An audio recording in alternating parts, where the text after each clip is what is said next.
क्या कोई ऐसा टेस्ट है जिससे आप घर बैठे खुद पता कर सकते हैं कि आप अनहेल्दी तो नहीं हो गए हैं? क्या कुछ ऐसे साइन हैं जिसको पकड़ के आप आने वाली बीमारी को यहीं पे पकड़ के बंद कर सकते हैं? वो ऐसे कौन से सिम्टम्स हैं, वो ऐसी कौन सी चीज़ें हैं जो बताती हैं कि बॉडी में एक ऐसी गंभीर सिचुएशन हो गई है जिसकी वजह से सारी बीमारियां लगती हैं? हाय गाइस, मेरा नाम रविंदर सेन है। मैं हेल्थ कोच हूँ। मेरा मिशन है लोगों तक ट्रू सही इंफॉर्मेशन लेके आना, उनको तंदुरुस्त रखना और उनको दवाइयों सर्जरी से बचाना। आज हम बात करेंगे बीमारियों का पहला दरवाज़ा। जी हाँ, हमारी बॉडी बहुत ही शानदार रेजिलिएंट मशीन है जो कभी बीमार नहीं होती, मगर एक ऐसा दरवाज़ा है जो खुला रह जाए या गलती से हम इससे वो बंद ना हो तो उससे सारी बीमारियां अंदर आ जाती हैं। तो आप जैसे मैं जानते हैं मेरे को, मैं हमेशा रूट कॉज समझना चाहता हूँ।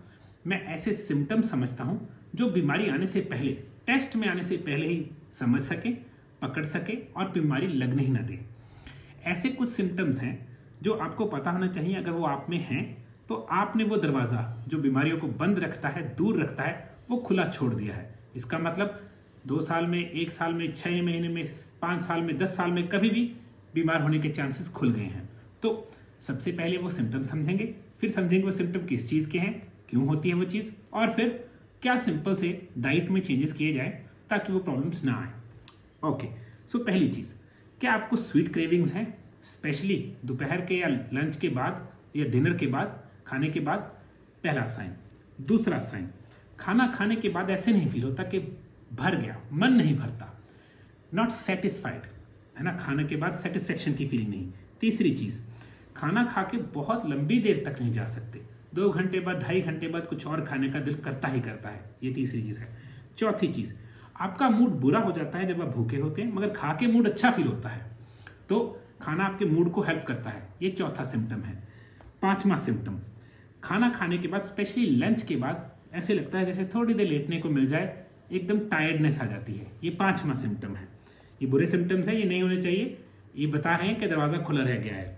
नेक्स्ट चीज़, आई साइट, ऐसे लगता है कि आई साइट खराब नहीं मगर थोड़ी सी धुंधली हो जाती है कभी कभी, या इम्पेयर्ड आई जैसे बोलते हैं कि not so well I site, आगे से थोड़ी सी खराब होने लग गई है। मेमोरी खराब होने लग गई है, चाबी रख के भूल गए, फ़ोन कहाँ है। कई बार इतना बुरा हाल होता है, कॉल लगा के कान पे फ़ोन लगा लिया और भूल के किसको कॉल लगाई है, दरवाज़ा बंद किया था नहीं, नाम भूलने लग जाना, बुरा साइन है, शुरू हो गया। बेली फैट, ये बेली पे फैट आने लग जाना। लिवर फैट, फैटी लिवर या लिवर फैट यहाँ से शुरू होता है कि ये एरिया बाहर आना शुरू हो जाना, हल्का सा चाहे। फिटीग, जैसे टायर्डनेस, थकावट रहने लग जाना। इरिटेबिलिटी, गुस्सा आ जाना, छोटी छोटी बातों पे ऐसे लगना कि इरिटेबिलिटी हो रही है। जैसे कई लोगों को आवाज़ों पे खड़ खड़ खड़ तेज आवाज़ हो, या कई लोगों को पीछे कोई हॉर्न मार रहा हो उस पे, या कई लोगों को इरिटेबिलिटी है, कोई बंदा काम कर रहा है वो स्लो है, वो धीरे काम करता है, इरिटेबिलिटी, ये बुरा साइन है। नेक्स्ट चीज़, हाई ब्लड प्रेशर, हल्का सा भी या प्रॉपर हाई ब्लड प्रेशर, बुरा साइन है। फ्लूइड रिटेंशन, आंखों में, मुंह पे या पैरों के अंदर थोड़ा सा पानी की रिटेंशन, जिसे हम बोलते हैं एडीमा टाइप, तो फ्लूइड रिटेंशन, वो बुरा साइन है। नेक्स्ट चीज़ है frequent urination at night, that means रात को 1 या 2 बार उठ के टॉयलेट यूज़ करना पड़ना, वो भी बुरा साइन है।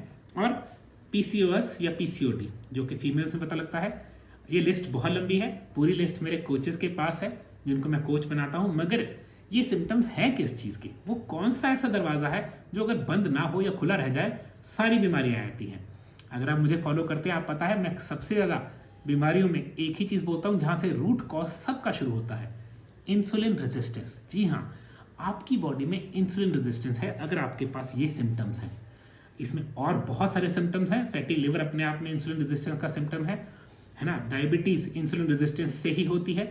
हज़ारों लाखों दिक्कतें हैं, मगर मैंने आपको वो सिम्टम बताए हैं जहाँ से आपको पता लग सकता है आपको शुरू हो गई है प्रॉब्लम, तो अभी पकड़ लें, ताकि हमें बाद में पूरा प्रोग्राम पता नहीं क्या क्या करके उसको ठीक ना करना पड़े। तो यहाँ पर ही पकड़ लें। अब इंसुलिन रेजिस्टेंस है क्या? इंसुलिन रेजिस्टेंस ऐसे है कि आपकी बॉडी में सेल खुलता है जब हम खाना खाते हैं और फूड इसके बीच में जाता है।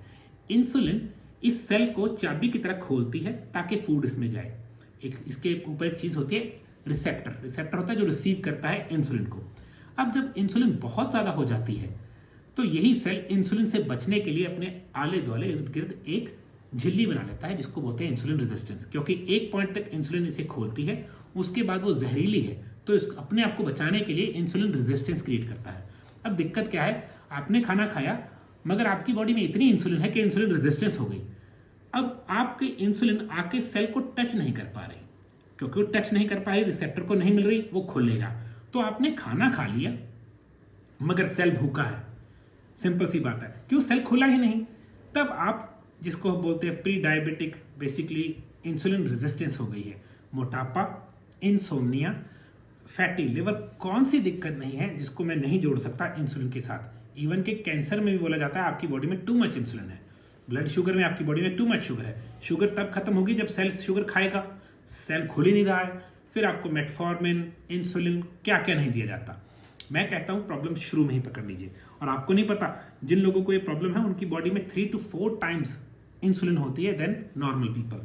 और एक ये जैसे बोलते हैं कि ऐसी कंपाउंडेड प्रॉब्लम है, अगर आपकी इंसुलिन रेजिस्टेंस है, आप पे बेली फैट आ जाता है, और बेली फैट और इंसुलिन बनाता है, तो बॉडी इतनी रिजिलियंट हो जाती है, इंसुलिन से इतना भागना चाहती है कि इंसुलिन बढ़ भी रहा है और बॉडी उसको लड़ रही है। तो इंसुलिन भी बहुत है बॉडी में, ब्लड शुगर भी बहुत है, मगर सेल भूखा है।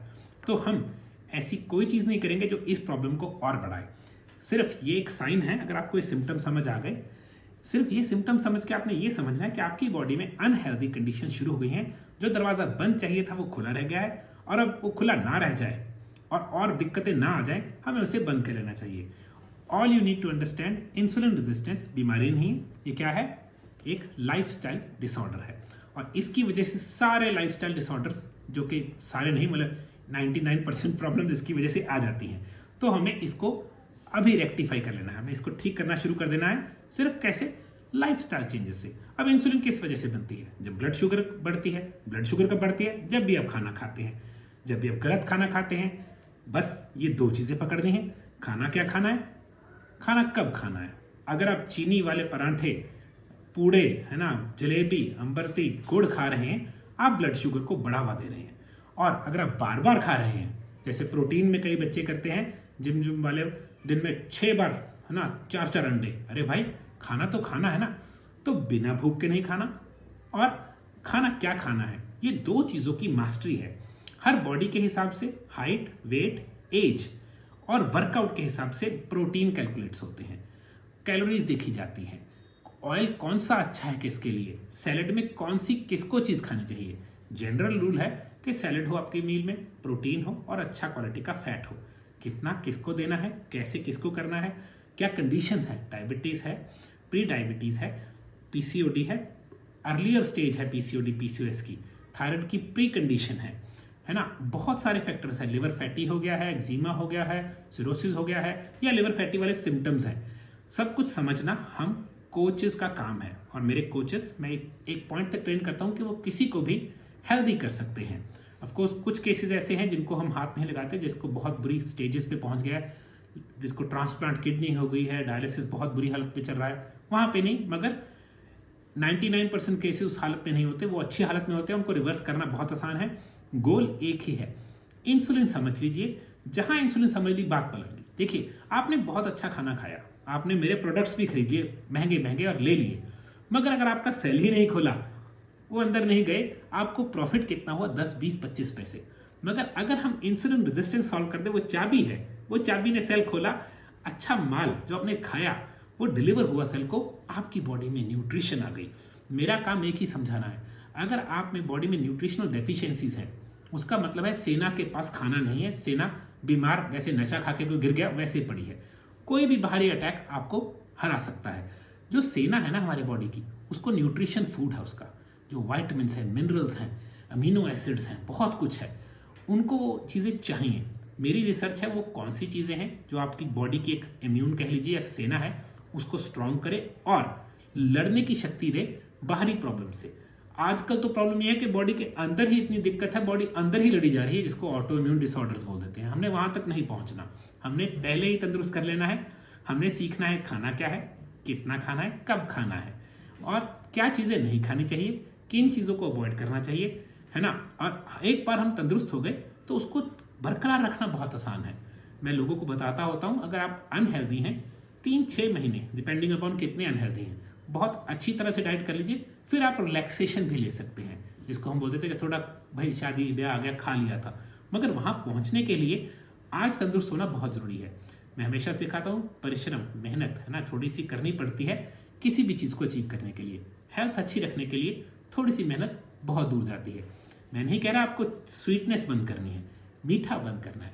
मीठा के छोड़ के स्वीटनेस के मिठाइयाँ खुद बनानी सीखनी है, बिना चीनी के स्वीटनर्स, जो कि आपकी बॉडी को तंग ना करे।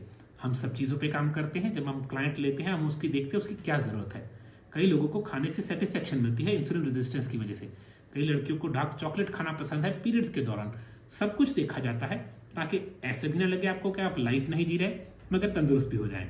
और 10 दिन में हम इस पॉइंट तक ले आते हैं कि आपको पानी मीठा लगता है, आपको सैलड मीठा लगता है, आपको प्रोटीन मीठा लगता है। क्यों?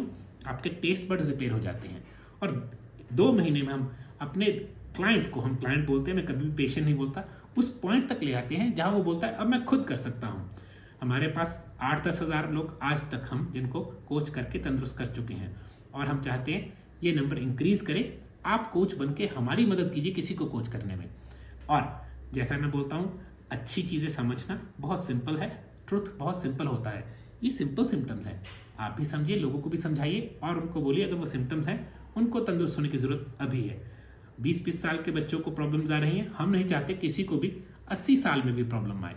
तो अगर आप भी हमारी तरह ऐसा सोचते हैं, हमारे गोल में हिस्सा डालिए, लोगों को वीडियो फॉरवर्ड कीजिए और मदद कीजिए। And again thank you very much, आपने टाइम दिया, वीडियो देखी, बाय।